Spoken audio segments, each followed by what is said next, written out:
again. Okay, yeah, go, start. Oh, Thank you. No, I'll introduce you again. It's okay. Welcome everyone to Young Yeshiva's Latte and Learn, our second virtual Latte and Learn. And Meretz Hashem will be able to do this live very, very, very soon. We are so privileged and honored to have Chaya Barber here with us. I'm so excited to hear what she has to say. She's always so full of wisdom and definitely worth logging on at 8:15 on a Thursday night.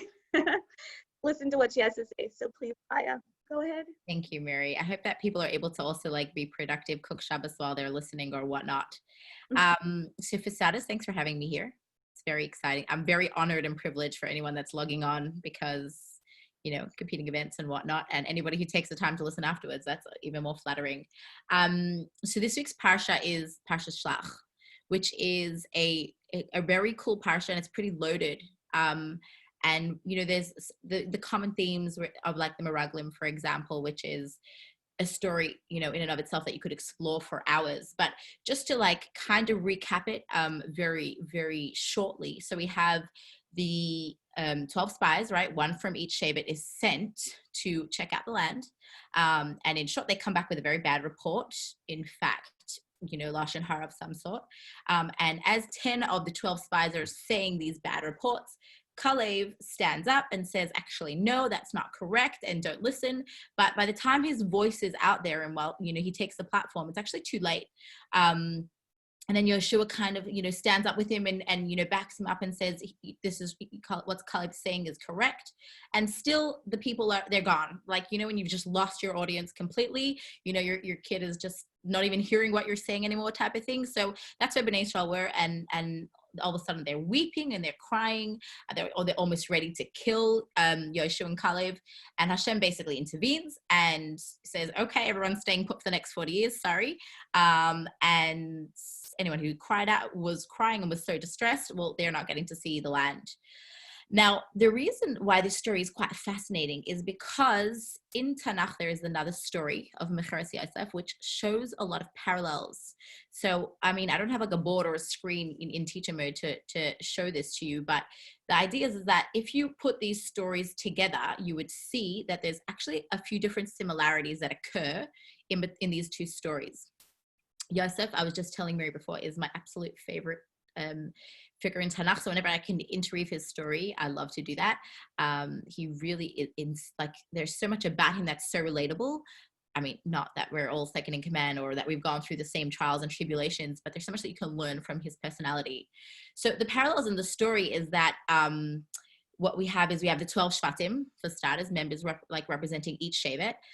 Hold on a second. Yep, I'm just getting rid of a computer update over here. We have somebody as well who is sent on a mission to do something. So the idea of shlach, like the same with the Meraglim. So Yosef is sent by his father to go and check on his brothers. We have the same as the Meraglim. They go and check out Hebron, and in the same story of Mevorchim Yosef, Yosef leaves from Hebron. We have this concept of what's called like devouring. So they say like, you know, the fruit and the things that are in Eretz Yisrael and Meraglim say they're going to devour us, not literally, but that's the language that they use. And here we have in the Mevorchim Yosef story the same idea of devouring, where they say they bring the bloody coat to Yaakov and they say an animal devoured him. And finally, we have the story somewhat concludes with weeping. So Bnei Israel are crying out, and in the story of Mevorchim Yosef, obviously Yaakov is crying out and he's mourning the loss of Yosef, and he never really can recover from that because, you know, as Chazal say, unless somebody's actually passed on, you don't get to have that sense of closure. So he just had this mournful period without any sort of closure. Anyways, they're also, what's interesting about these two parallels in the stories, that they're also in the same order. Now, Yosef, if you look at the story of Mevorchim Yosef, you would, I mean, it's hard to not put any of the blame, and I'll say that very carefully, on Yosef, because it didn't come from nowhere. It wasn't out of nowhere that his brothers hated him. He, you know, there's an incident of him being a bit of a tattletale, you know, if I could say that about Yosef Atzadik, where he gets his brothers in trouble, and that kind of, you know, he's not innocent in the tensions that are occurring in Yaakov's family. And so what ends up happening is why is this story such a fascinating one? We have Yehuda who stands up and shows leadership, but he shows leadership in the wrong way, and he says, you know what, let's not kill our brother, let's sell him off as a slave. And he has this really peak moment of taking control and being in charge.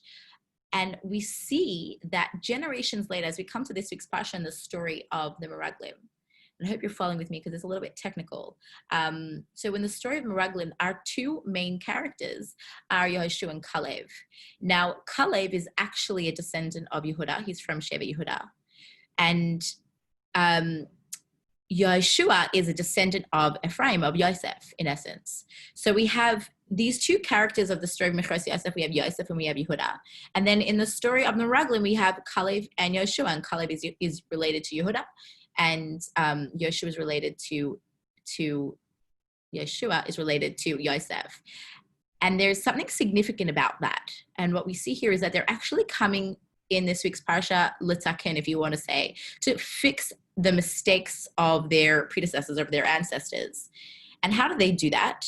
So we see here that Kalev stands up and he shows leadership, just like Yehuda before him. So Yehuda stands up and shows leadership, but unfortunately, he channels his leadership into something that's negative. And yes, of course, Chassidus says that he had great intentions. He was planning to come back and rescue Yosef, and that was never really, he never really planned for it to go through. But for whatever reason, he stood up in a moment and he showed leadership during the sale of Yosef.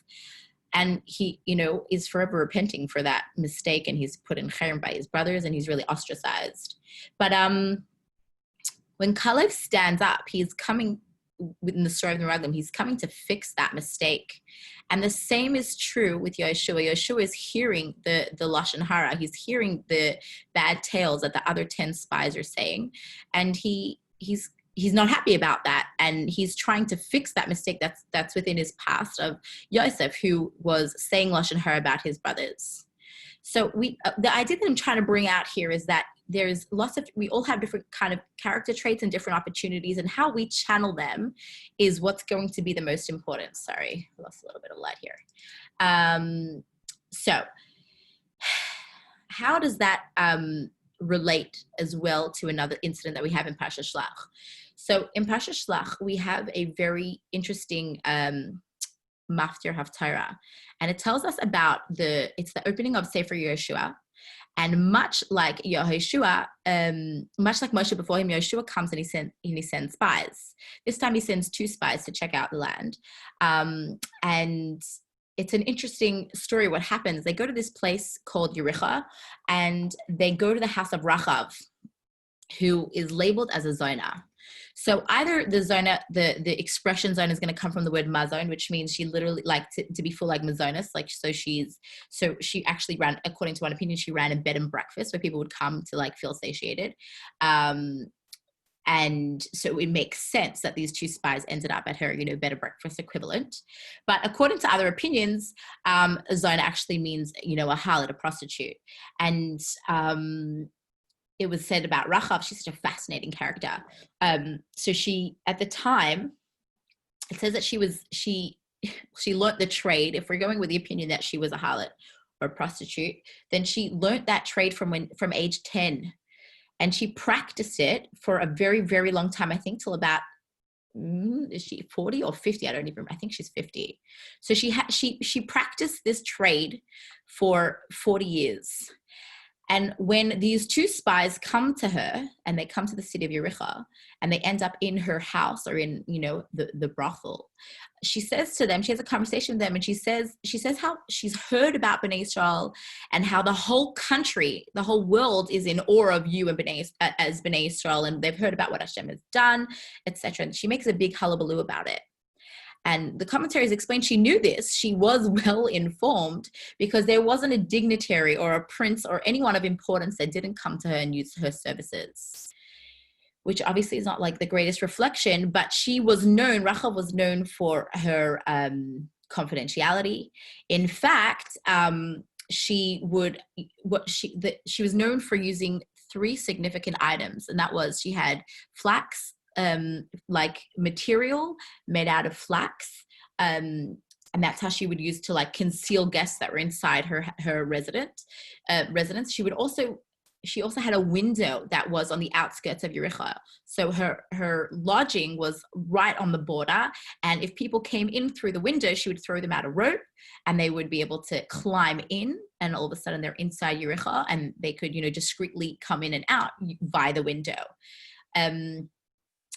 And that's how she would maintain privacy, I guess. And that was like an interesting, those three things are quite significant to what we're going to be talking about.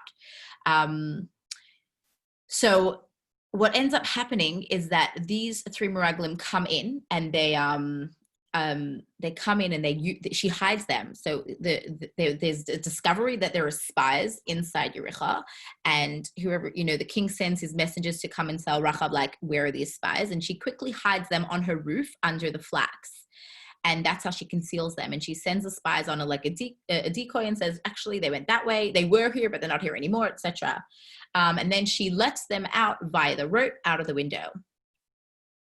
And that's how she saves these two spies. And she makes a deal with them. And she says, when you come to conquer the land, make sure that you don't kill my family, and spare me and my family. And they make a sort of, a deal, a treaty, and on they go. And she said, in essence, she saves their life. She tells them where to hide out until they're ready to, until the mission to go and, try and find them has been aborted. So it's a very strange story. And in essence, what ends up happening later is that, and this is where it gets super bizarre, Rachav, who was, in the industry for 40 years, ends up marrying Yehoshua, who is arguably the greatest man of that generation. And how that even manages to occur is something that I'd like to explore and talk about a little bit more. And so much so that the Gemara tells us that 8 of our Nevi'im come from this union of come from Rachav, including 3 significant ones, which are Yecheskel, Yirmiyahu, and Huldah. So she's no small personality here. She's someone of great significance to us as Yidden and to the stories in Tanakh. And how is that possible? How does one make such drastic changes? So, and in addition to that, when Rachav does tshuva, she says to Hashem, I want you to use this flax and the rope and the window as a means. These are going to be my evidence of doing teshuvah. And if you look at the story objectively, it would appear that they're not really such significant items. But why do they take on such a significance? What is the key understandings behind them, the key things about these 3 items? They seem to be insignificant, but she mentions them and says, it's with these 3 things that I'm going to be doing teshuvah. And I would like to discuss that a little bit. So, if we talk a little bit about flax is it's basically linen is produced from flax, and linen is an interesting type of plant, I guess, because it grows in stalks from the ground and they each grow alone. And so linen has flax has a deeper significance and a deeper kind of, I guess you could say, link to what is loneliness. It's big day vad is linen, which is levad. It's bididut. It's being alone. And so basically flax signifies loneliness. And the second thing is the window.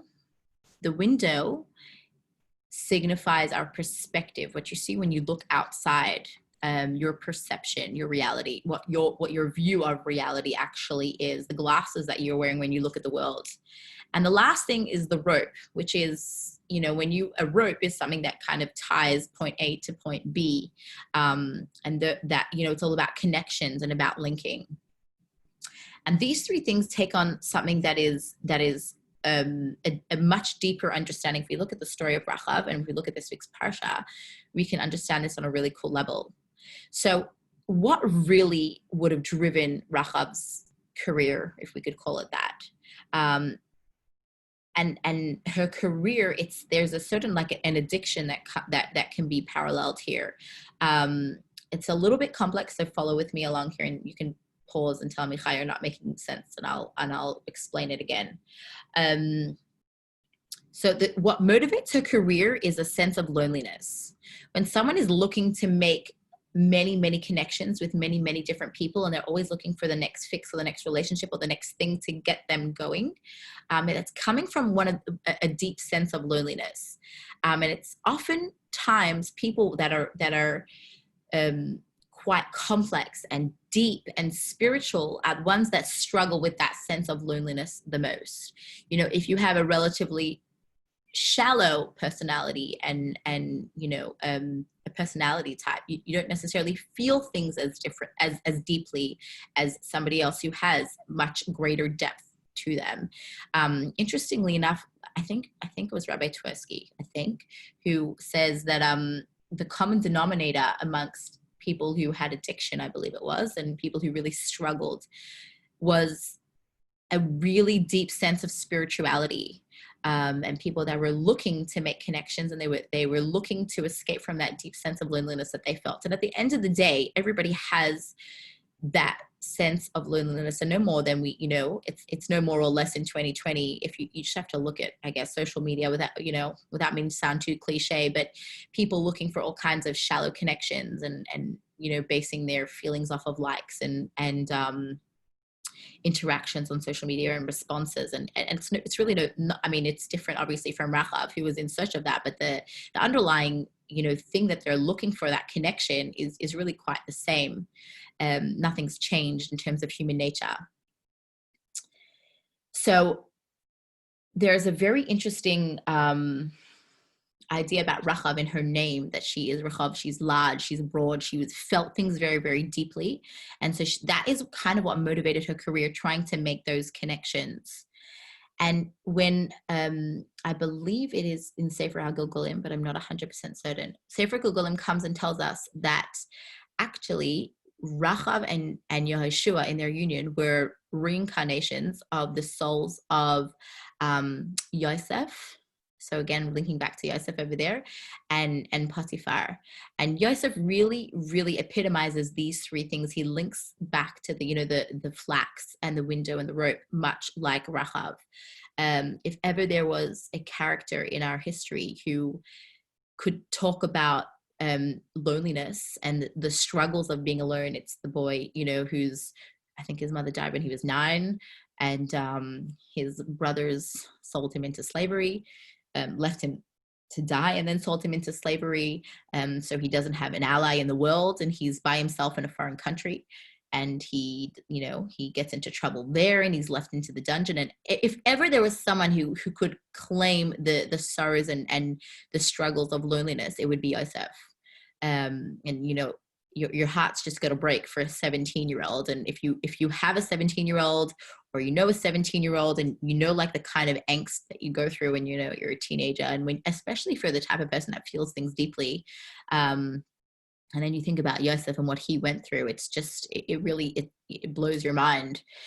But Yosef, at this age, Potiphar's wife comes and tries to seduce him, and somehow he's able to, he almost makes that connection. She throws him a rope, and he's about to take that rope. He's about to make that connection with her.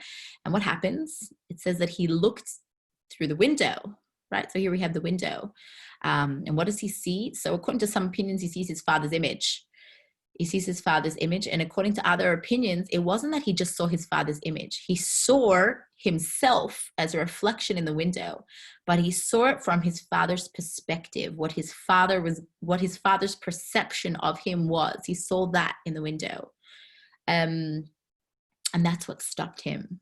And he rejects this rope. He rejects this connection that would have been the end of him, that would have denied who he was, even at his most lonely point, his most lonely moment and his most vulnerable moment, when what we do as humans is we crave that connection. And he was able, by looking into the window, he was able to reject that link, that connection. And there's so much to be said about that. And obviously there's limited time, but I guess for each of us, we have that, we have that element of loneliness, and then we have our window, we have what our perception. So that loneliness will kind of foster that perception, and we'll be able to look out the window and see things with whatever glasses, whatever tools we have. So whatever our, wherever our brain is. But there's the story of Yosef teaches us that, a parent in particular, or anybody of influence, any influential person, has the ability to build someone up to the point that in their loneliest moment, they're able to look through a window and see themselves as that person would see them. So Yaakov obviously had a very special place for Yosef, and he obviously empowered him greatly, that he was able to pull up that image in that weakest of moments and it completely changed his trajectory based on his father's perception of him, based on his, he's able to look out the world and see, actually, no, this is going to betray who I really am. Even at my loneliest moment, even at my most vulnerable moment, it's going to betray me. So I'm not going to make this choice. He had that power within him, that strength within him. And if ever there was somebody to, give over to the cause or just give up and surrender to it, it was Yosef. And he was able to reject this connection. And there's something so incredibly powerful about that.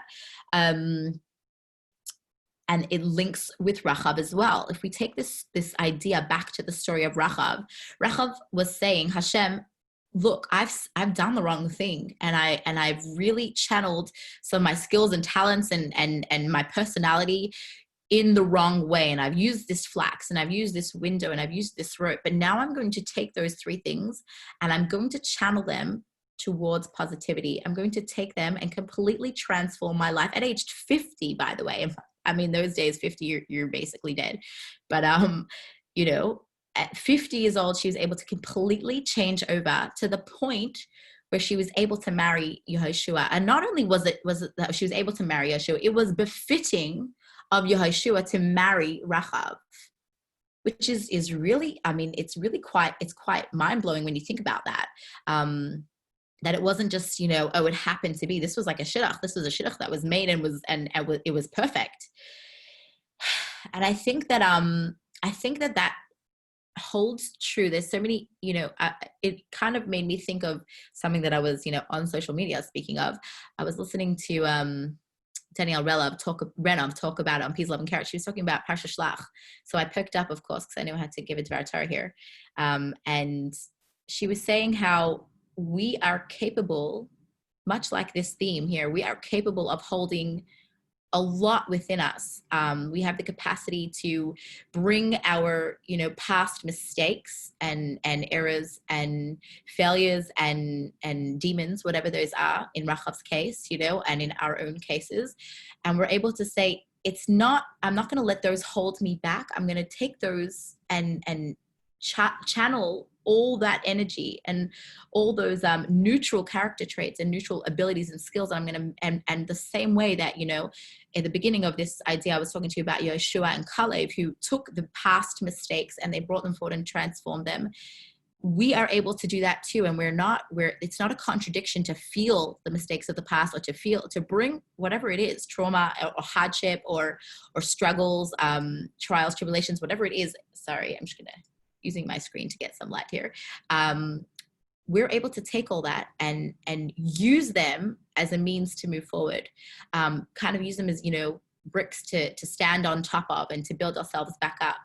And we're such complex beings that we're able to have those dual emotions at the same time, where we can feel so deeply about something, but also, like Yosef, not let it, find within ourselves the strength to overcome those lonely moments, or those vulnerable moments, or those weak moments, or those fragile moments, and really do something. And not just us, but people that we know and youngsters that we know. And if you can think, if you don't struggle yourself, then think of, I'm sure everybody has somebody that they know that they struggle. And obviously it's really hard to project that on other people. It's not much easier, but it's more PC to, put it onto yourself only and not to other people. But the human mind and capacity is so vast that we can take whatever struggles we are experiencing or have experienced, or past traumas or whatever, and not only not let them hold us back, but actually use them as boosters for recovery and growth. And if we maintain a growth mindset, then the sky's the limit. And she was saying that, Peace, Love, and Carrots was saying that in the context of the same way that, you know, the Meraglim, their mistake was that they looked at their time in the Midbar, and they didn't want to go into Eretz Yisrael. There was no appeal whatsoever. They saw a life of hardship and where Torah wasn't as accessible and life wasn't as simple and easy, where they couldn't just be literally l'shem shamayim, devoted to Torah mitzvahs all the time.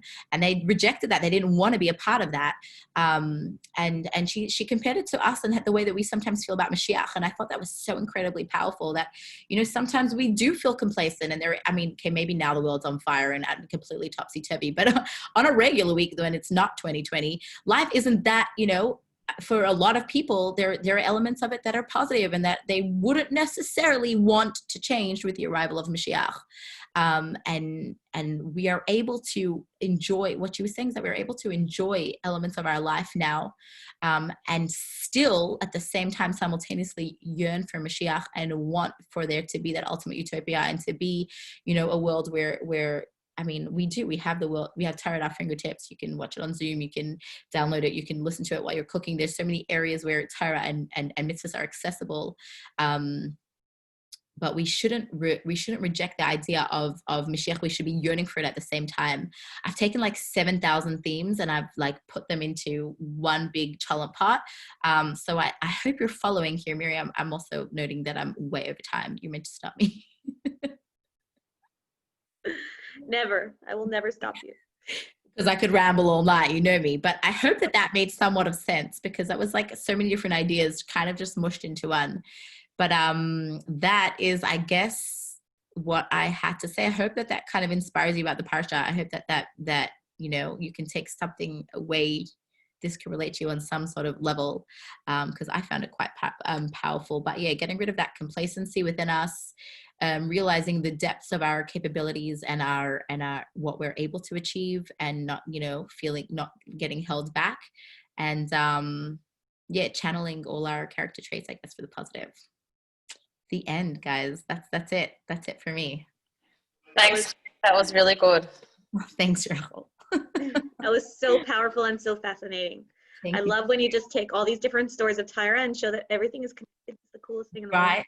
Well, that I do love. I do love the connections within Tanakh. That's fantastic. But yeah, I do want to give like credit. That is a mix of like Yossi Jacobson, and I think it was Rabbi Tversky, and David Foreman, and like lots of, I mean, clearly peas, love, and carrots I'm getting inspiration from. So there's something positive happening on social media. So that's great. Well done, Instagram.